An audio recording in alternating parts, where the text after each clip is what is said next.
Oi pessoal, então vamos lá, começando a nossa aula 3, sétimo ano A História. Hoje a gente está finalizando o nosso módulo 4, Feudalismo, uma marca da Idade Média. Então hoje a gente vai finalizar o nosso conteúdo do módulo 4, indo lá da página 170 e a página 171, tá bom? Então aqui no nosso contexto, a gente está lá no nosso conteúdo falando sobre feudalismo. Então lembra que o feudalismo é um período, né? Dentro de todo o período de 1000 anos da Idade Média. Ali na área, no período central desses 1000 anos, a gente tem o período do feudalismo, que é o momento da ruralização, onde não existiam cidades na maior parte da Europa, mas a maior parte da população estava vivendo no campo, dentro destas grandes instituições feudais, tá? Então a gente vai falar um pouco sobre a economia e o estilo de vida dentro dos feudos. Então vamos lembrar que a gente falou que o feudo era um bem e que nessa época medieval o maior bem que podia existir era a terra, tá? A terra era o maior bem. Então, a partir desse momento, quanto mais terras você tivesse, maior o seu poder sobre as outras pessoas. E existia uma relação de doação de terras. E essa doação de terras, que a gente fala da relação de suzerania e vassalagem, ela existia única e exclusivamente entre os nobres, tá? Então, era uma relação entre nobres. O resto da sociedade era extremamente dominada. A única parcela social que não sofria uma dominação nobre era o rei, que tinha um poder figurativo, e a igreja. A igreja, na verdade, ela não era submissa nem superior, mas ela tinha o mesmo poder da nobreza, tá? Porque era muitas vezes essa igreja que iria regulamentar o poder do nobre, ou seja, era a igreja que dava o aval sobre as ações dessa nobreza. Então, quando a gente fala aqui sobre as nossas relações sociais dentro desse período, vamos pensar que a gente tem uma sociedade em efervescência, ou seja, uma sociedade extremamente particular, tá? Apresentando uma estrutura ruralizada, ou seja, vivendo no meio rural, onde eu tenho um nobre detentor de todo o poder e todo o modo de produção, uma igreja que regulamenta e legitima o poder desse nobre, e eu tenho um camponês, que é o nosso servo, que vive em prol dessa nobreza e que está preso à terra, tá? Nesse momento, a nossa relação ela não é de uma escravidão para com a pessoa. Então, o senhor feudal ele não era dono do servo, mas o servo tinha uma relação de dominação para com a terra, tá? Então, a relação de dominação que o senhor feudal sofria era para com a terra, tá? Então, aqui essa economia, vamos lá. A economia feudal, então, ela era baseada na agricultura e na pecuária. O feudo era uma propriedade rural. Então, toda a economia feudal, ela acontecia por meio da agricultura e da pecuária. O comércio, ele era pouco praticado, mas no sentido de moeda, tá? Nós não tínhamos uma moeda de circulação, eu não tinha uma moeda vigente que legitimasse as relações comerciais, mas nós tínhamos uma relação de troca, tá? Então, nesse período, eu não tenho a economia por base monetária. Eram raros os feudos que apresentavam uma moeda, tá? Mas a grande maioria dos feudos, eles continuavam fazendo sua relação comercial por meio de trocas.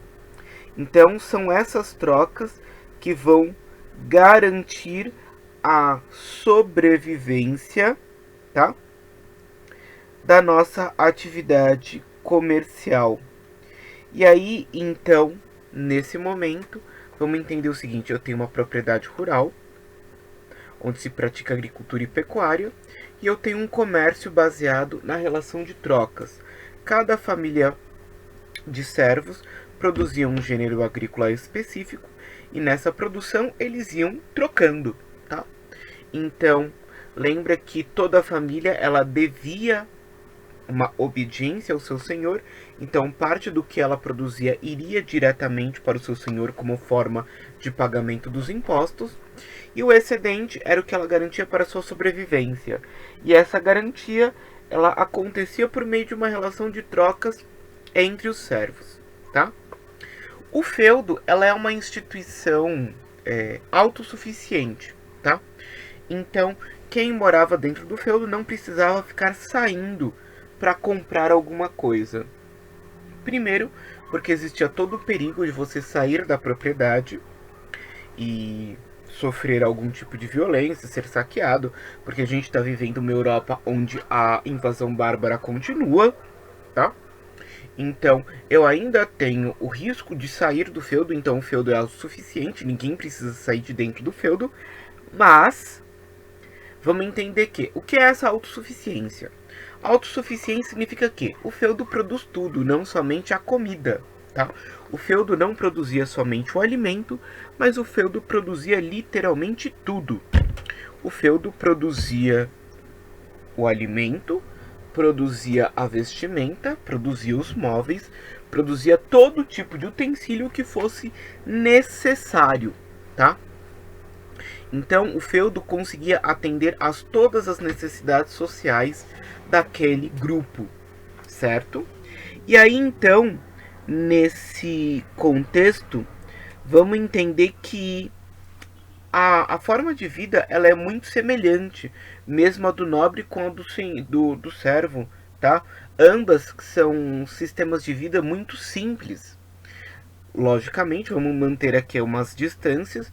A vida do nosso senhor feudal, ela tinha muito mais regalias, porque ele não precisava se esforçar no trabalho, porque ele recebia tudo do nobre, do servo, desculpa. E o nosso servo, ele era obrigado a viver numa condição muito mais precária, tá? Então, vamos entender aqui. A forma de vida, ela é muito simples, tanto do nobre quanto do servo.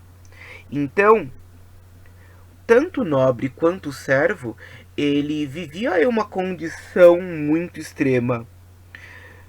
Quando nós falamos, então, sobre essa relação, a gente pode identificar essa diferenciação até mesmo pelo modo de vida, tá?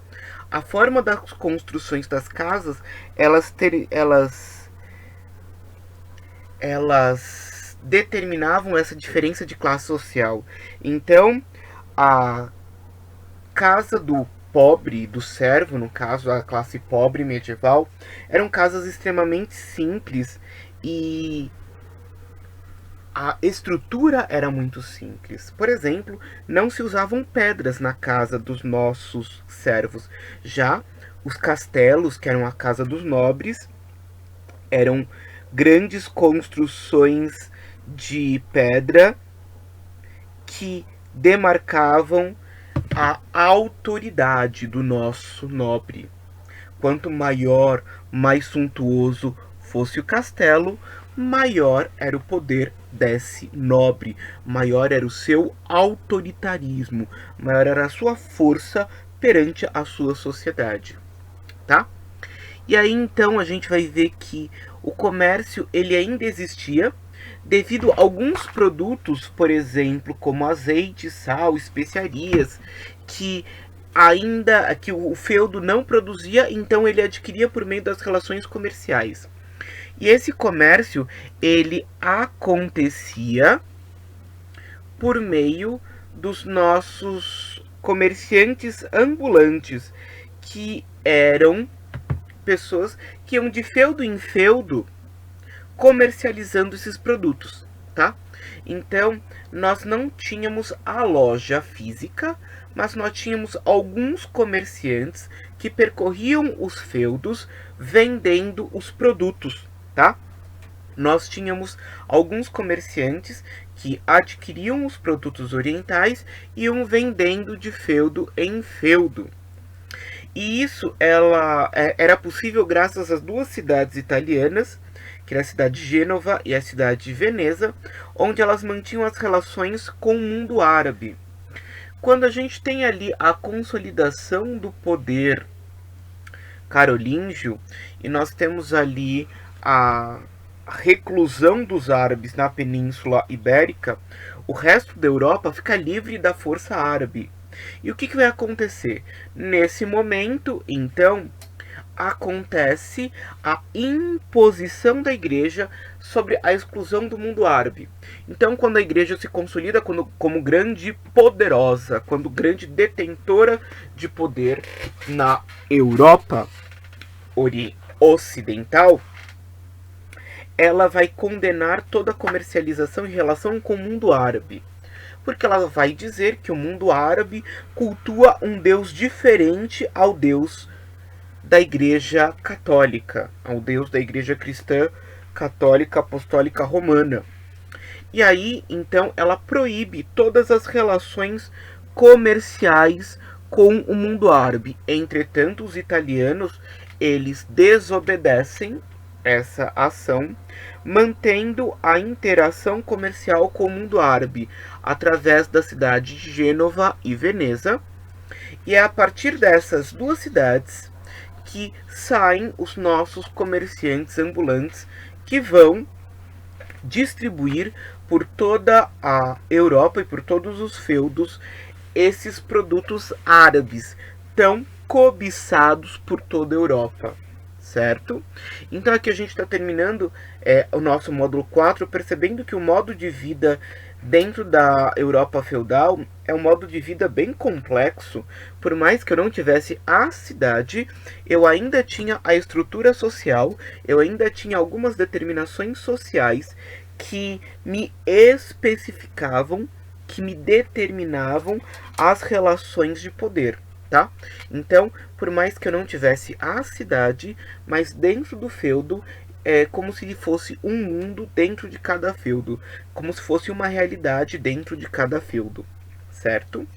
Pessoal, então na última aula, no último vídeo que vocês receberam, eu pedi para vocês fazerem alguns exercícios, entre eles os testes da página 171.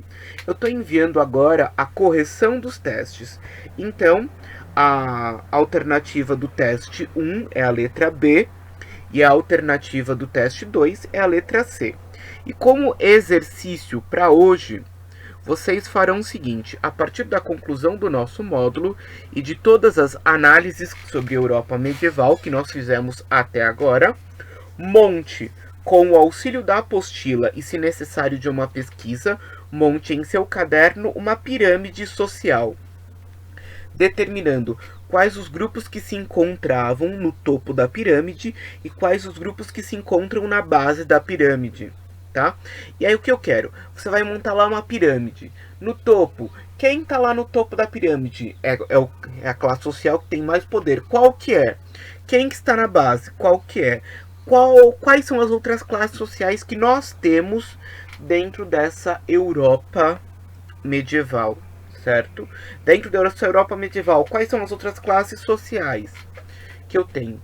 E aí, quando você colocar o nome, você vai colocar do lado qual a função, o que essa classe social fazia. Certo, pessoal? Então façam no caderno. Quando nós retornarmos às atividades presenciais, eu irei vistar o caderno com esta pirâmide social pronta. Tchau, pessoal!